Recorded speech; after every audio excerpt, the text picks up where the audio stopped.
اس سلسلہ اجتماعات کے اعتبار سے الوداعی تحفہ ہوگا۔ اب میں آغاز کر رہا ہوں۔ پہلی بات، اس سبب میں 3 باتیں مجھے کہنی ہیں۔ سب سے پہلی بات یہ کہ زندگی کی سب سے بڑی حقیقت موت ہے۔ ہم بھلائے رکھتے ہیں، اپنے ذہن سے اسے دور رکھتے ہیں، لیکن واقعہ یہ ہے کہ زندگی کی سب سے بڑی حقیقت موت ہے۔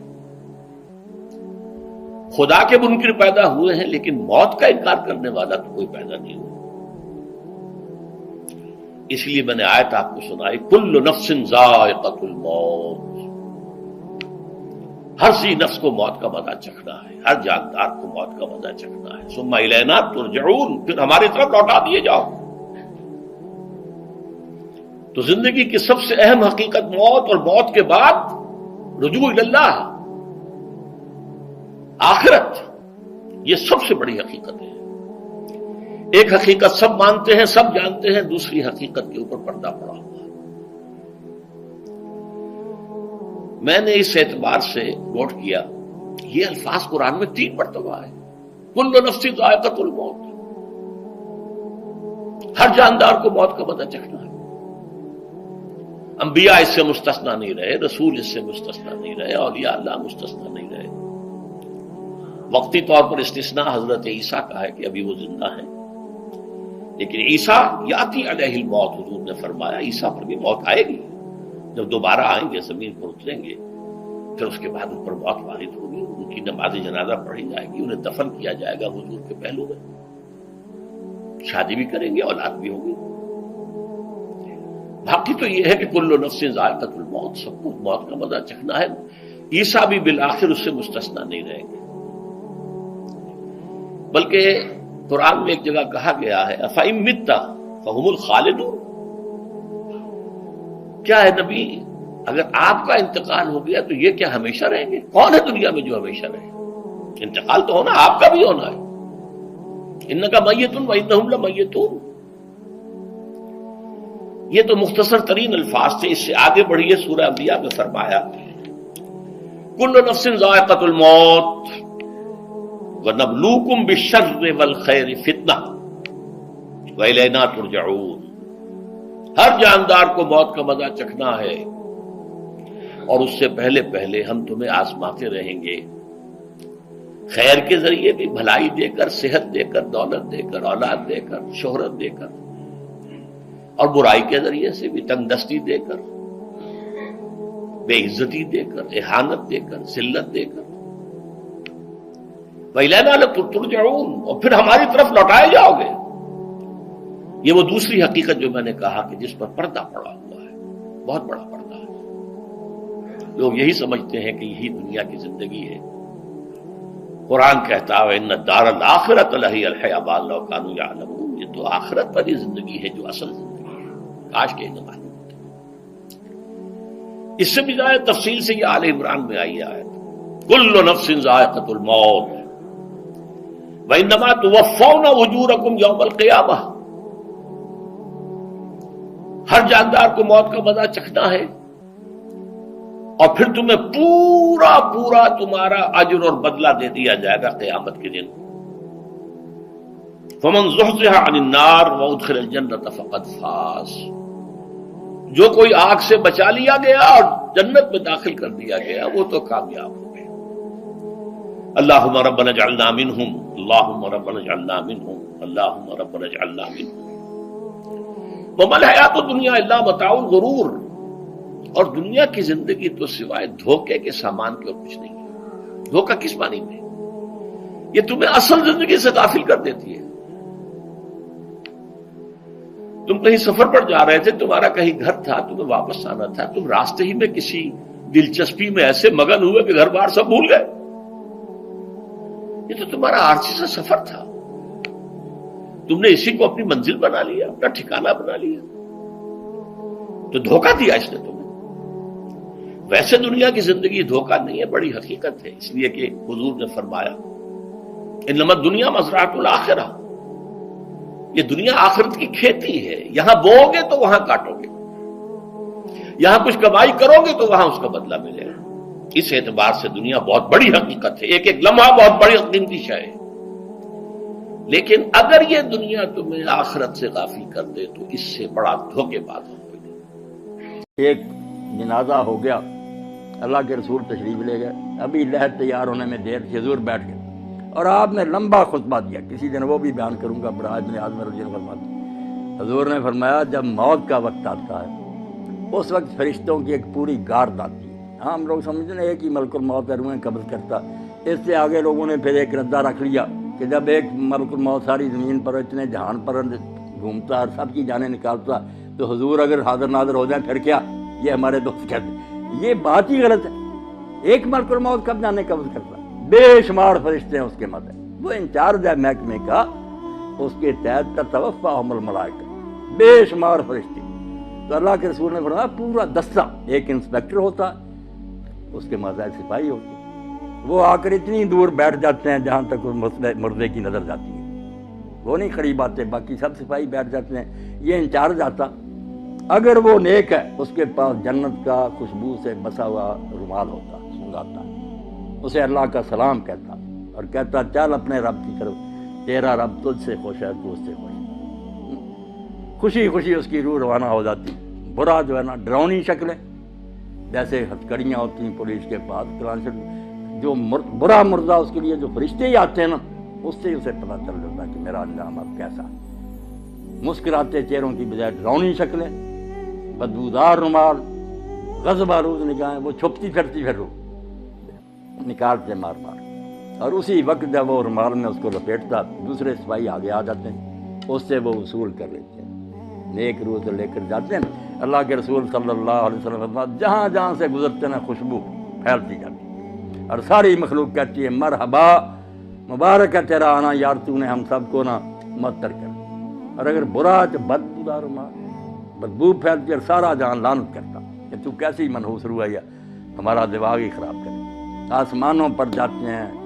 پھر وہاں اجازت مانگتے ہیں کہ دروازہ کھولا جائے، کھولتے جاتے ہیں نیک کے لیے، 7 آسمان پر کے اللہ کی عدالت میں لے جاتے ہیں، حکم ہوتا ہے کہ اس کا سارا جو ہے نا اندراج وہ علیین میں کر دو، جو علیین سجین مشہور ہے کہ کوئی 2 جگہ جہاں روئے رہتی، غلط بات ہے، علیین سجین صرف آفس ہے، دفتر ہے، وہاں نیک لوگ جو ہیں ان کا اندراج ہو جاتا ہے کہ یہ شخص فوت ہو گیا، اس کی پوری کتاب جو زندگی تھی وہ بھی جمع کرا دی جاتی کہ یہ اس کا سارا ریکارڈ ہے۔ دوبارہ حکم ہوتا ہے کہ زمین میں سے میں نے اس کو پیدا کیا، وہیں لے جاؤ، زمین سے ہی دوبارہ اس کو پیدا، وہ روحیں واپس آ جاتی ہیں پھر اسی قبر کی طرف۔ برے کی روح لے کر جاتے ہیں، جب حضور صلی اللہ علیہ وسلم فرمایا، اللہ کہتا نہ آسمان کے دروازے نہ کھول، میرے دربار میں نہ دفع کرو، اس کو گار دو، اس کو 7ویں زمین کے نیچے پھینک دو، وہاں ہی رہ، وہاں سے نکالیں۔ لمبی حدیث ہے جو حضرت سے برائے ابن عازم، نیک لوگوں کی روحیں خوشی میں ہوتی، کیسی پاک زندگی ان کی۔ حدیث پاک میں آتا ہے سنن ابن ماجہ کے، جب اس کو فرشتے آ کر حساب کے لیے کہتے ہیں نا کہ جواب دو ان سوالوں کا،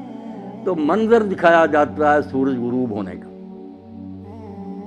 جب وہ مردہ ہوش میں آتا ہے اور فرشتوں کے سوالوں کے جواب دینا چاہتا، دیکھتا ہے کہ سورج غروب ہو رہا ہے، عصر کا وقت بھی تنگ ہو گیا، تو وہ کہتا دعونی اصلی، مجھے ذرا مہلت دو میں نماز پڑھ لوں۔ وہ کہتے ہیں اللہ یار تو اسے کیا حساب لینا جس کو اس وقت بھی نمازی یاد، مگر یہ حال ان کا ہی ہے نا جو زندگی میں نمازی رہے،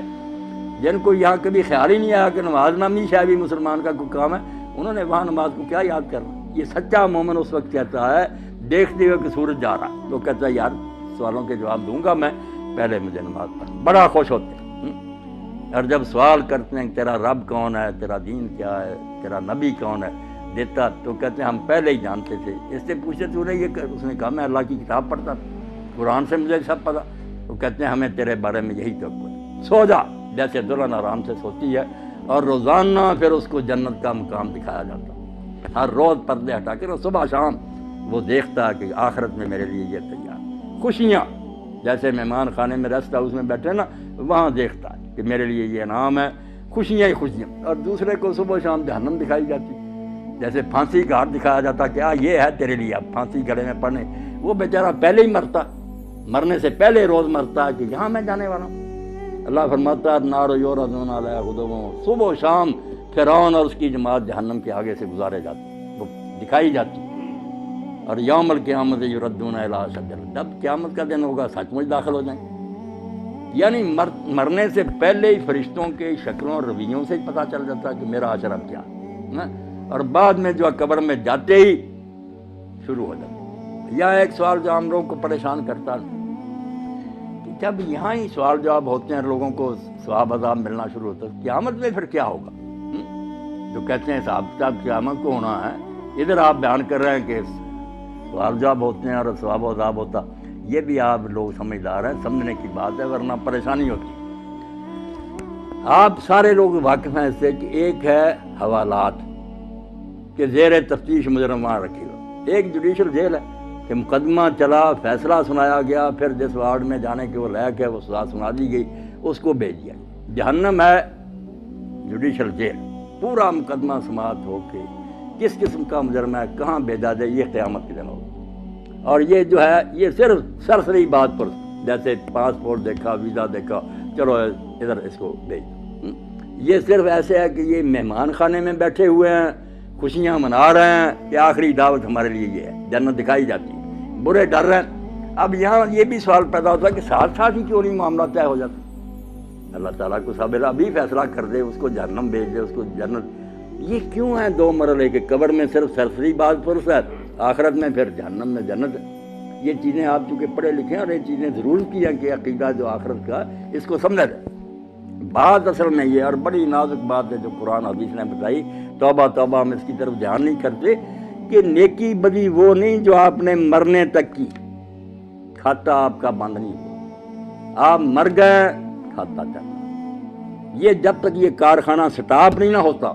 میزان نہیں لگ سکتی کہ میری نیکیاں کہاں کا اپنا اثر دکھایا، میری بری مثالوں نے کتنے لوگوں کو گمراہ کیا۔ یہ جب قیامت آئے گی نا، اس وقت ہوگا کہ ڈاکٹر صاحب نے کتنے لوگوں کو دین کی طرف رغبت دلائی، ان کی وجہ سے کتنے لوگ دیندار بنے، انہوں نے اپنی اولاد کو، یہ سارا حصہ قیامت کے دن نکلنا۔ اللہ کہتا ہے نکتب ما قدموا وآثارا، ہم وہ بھی لکھتے ہیں جو زندگی میں تم نے آگے بھیج دیا، اور وہ بھی لکھتے ہیں جو فٹ پرنٹس ہیں، آپ کے قدموں کے نشان رہ گئے نا، اور لوگ اس پر چل رہے ہیں۔ اس لیے اللہ کے نبی علیہ السلام کی نیکیوں کا آپ اندازہ کریں۔ یہ جو ہم کہتے ہیں نا حضور کو یہ ثواب پہنچانا، یہ بہت بعد میں تنگ ذہن والوں نے نکالا۔ رسول اللہ کو پہنچانا کیا؟ جو نیکی امت کرتی ہے نا، میں نے قرآن پڑھا، نماز پڑھی، روزہ رکھا، ہر ایک امتی کے اس عمل میں سے ایک آپ کے کھاتے میں جا رہا ہے، صحابہ کے جا رہا ہے، اماموں، انہوں نے دین ہم تک پہنچایا۔ جو نیکی سکھائے گا، جتنے اس کے بعد جہاں تک وہ چلتی رہے گی اس کو ثواب ملے گا۔ یہ ایسا بینک کا کھاتا ہے جو بند نہیں ہوتا۔ اور برائی بھی اگر آپ نے شروع کر دی کہ اچھا بڑا گاؤں تھا، آپ نے کوئی لڑکی اغوا کر رہی، کوئی قتل کر دیا، دشمنیاں ہو گئیں، آگے خون خرابے قیامت تک چل رہے ہیں، تو آپ کو حصہ نہیں ملنا۔ اگر ہٹلر نے جنگ عظیم لگا دی اور ساری مہنگائی ہوگی، دنیا مر گئی، تو اس کو ثواب مل سکتی ہے دنیا میں؟ کون سی عدالت تھی؟ اس کے پاس کتنی زندگیاں تھیں کہ اس کو بار بار ایک ایک کے بدلے مارا، لاکھوں تو انسان مرے۔ اب قیامت کا دن چونکہ وہاں بار بار زندہ ہونا، بار بار مرنا، یہ عدالت نے سنا اس کو اتنی بار پھانسی دی ہے۔ یہ بیچارے کہتے ہیں قانون کے مطابق اس کو دینی تو چاہیے مگر دے نہیں سکتے، وہاں سچ مچ جیت جائے گی۔ تو یہ نیکی اور بدی کا جو لمبا چوڑا تصور ہے کہ نیکیاں بھی جہاں جہاں جا رہی ہیں، یہ بھی آپ کے کھاتے میں پڑی ہیں۔ اسی لیے اللہ کے رسول علیہ السلام فرماتے ہیں آدم کا پہلا بیٹا جس نے اپنے بھائی کو قتل کیا، اب جب قتل ہوتا ایک گناہ اس کے کھاتے میں اور قتل کا پڑتا جاتا کہ تو نے یہ سننا شروع کی، اگر یہ بد رسم تو شروع نہ کرتا تو کیوں انسانوں میں قتل۔ اب جب تک قیامت نہیں آتی آپ سمجھ گئے کہ کھاتا نہیں پتہ چل سکتا کہ اس کی نیکیاں کتنی بنی، برائیاں کتنی بنی۔ اس لیے محتاط رہنا چاہیے کہ میں اپنے طرز عمل سے کہیں اولاد کو گمراہ نہ کر دوں، میرے دوست نہ بگڑ جائیں، میرا خطبہ سننے والے نہ، میں مر جاؤں گا مگر میرے گناہ کی جو گٹھڑی ہے یہ بھاری ہوتی جائے گی۔ کوشش کروں کہ میں اچھی مثال قائم کروں تاکہ اس پر لوگ چلیں، تو میرے مرنے کے بعد بھی وہ ثواب مجھے پہنچتا رہے۔ اس لیے اس کے سوا کوئی چارہ نہیں کہ جاتے وقت صرف سرسری کاغذات دیکھے جائیں، ان کو مہمان خانے میں ٹھہرا دیا جائے، ان کو حوالات میں بند کر دیا جائے، اور انتظار کریں آخری عدالت کا کہ جب آخری عدالت آئے گی پھر ہاتھ پاؤں بولیں گے، فرشتے گواہی دیں گے، زمین بولے گی، سارا تیرے نیکی بری کا کچا چٹھا آ جائے گا، جنت دوزخ کا فیصلہ اس وقت ہوگا۔ اور جنت دوزخ بھی کوئی ایک نہیں، اب جنت کا نبی علیہ السلام نے فرمایا کہ تم سمجھو بس جنت میں چلے ایک برابر ہے، وہاں 100 درجہ جنت۔ ہم دیکھتے ہیں نا کہ بینک بنے اتنی منزل، 100 منزل، اور منزل بھی اتنی دور فرمایا یہ زمین ہے جتنی دور آسمان ہے وہاں دوسری جنت، اتنی دور ہی پھر تیسری جنت، 100 آسمان زمین جو ہے اتنے ہیں، اور سب سے آخری جو ہے وہ فردوس ہے، سب سے آخری، جس میں اللہ کے رسول نے فرمایا اس کی جو چھت ہے اور اللہ کے عرش سے نیچے سب سے اوپر اللہ کا تخت ہے، اس سے اوپر فردوس کی چھت ہے، اس فردوس کی چھت کا نام عربی زبان میں الوسیلہ ہے، اور وہ صرف ایک بندے کو الاٹ ہوگا ساری کائنات ہے، وہ کتنا خوش قسمت ہوگا، اور وہ کون ہے؟ خود محمد رسول اللہ صلی اللہ علیہ وسلم۔ فرمایا وہ ایک آدمی کو ملنا ہے، اور امید ہے کہ میں ہی ہوں، مگر میں دعویٰ نہیں کر سکتا، تم میرے لیے اذان کے بعد وہ مانگو، اس لیے ہم جو ہے صلی اللہ علیہ وسلم میرے لیے وہ مقام اور مرتبہ مانگو، ہم کہتے ہیں آتے محمد علیہ وسلم کہ اللہ جو تیرے قریب کا وہ مقام ہے وہ حضور کو دے۔ تو اس جنت میں بھی بہت مراتب ہے، اس لیے جتنی جتنی نیکیاں بنیں گی، کوئی نیچے کی منزل میں رہ جائے گا، کوئی دوسری میں، کوئی 100ویں میں پہنچے گا، اور جہنم میں بھی اسی طرح بہت طبقے ہیں، ایک ہی نہیں کہ سارے ایسے ہی مجرم ایک ہی طرح اکٹھے کر لیں، نہیں، جیسے پھانسی والوں کی کوٹھیاں الگ ہیں، دوسروں کی آسانیاں، جہنم میں بھی کسی کے گناہ معمولی ہے اس کو ہلکا عذاب ہوگا۔ جیسے ابو طالب میں رسول اللہ کے چچا، تو نبی علیہ السلام سے جب پوچھا کہ اللہ کے رسول، حضرت عباس نے پوچھا، بھائی تھے ان کے ابو طالب کہ آپ کے چچا نے آپ کی اتنی حمایت کی، دشمنوں کے مقابلے میں اس طرح وہ سینہ تان کر کھڑا رہا، حفاظت کرتا، آپ کی اس امداد سے اس کو کوئی نفع پہنچا؟ تو حضور نے فرمایا میری امداد اور حفاظت کی برکت ہے کہ جہنم میں سب سے ہلکا عذاب ابو طالب کو ہوگا، ورنہ اگر نہ ہوتا تو درمیان جہنم کے ہوتا۔ اب میرا ساتھ دینے کی برکت یہ ہے کہ پھر جوتیاں آگ کی ہوں گی، توبہ، اس سے بھی دماغ کھول رہا ہوگا۔ باقی جو پھر بہت بڑی جگہوں میں ہوں گے، اللہ پناہ، اللہ کہتا ہے اس وقت تم سر جھکائے پھر یہ منت سماجت کرو گے کہ اللہ دوبارہ بھیج، تو اللہ نہیں سنے گا۔ پھر اب وقت ہے کہ موت آنے سے پہلے پہلے توبہ کر لو، باز آ جاؤ، چھوڑ دو برائیاں، نیک ہو جاؤ، پھر کوئی بات نہیں، تم سے جتنے جی چاہے گناہ ہوئے نا اللہ معاف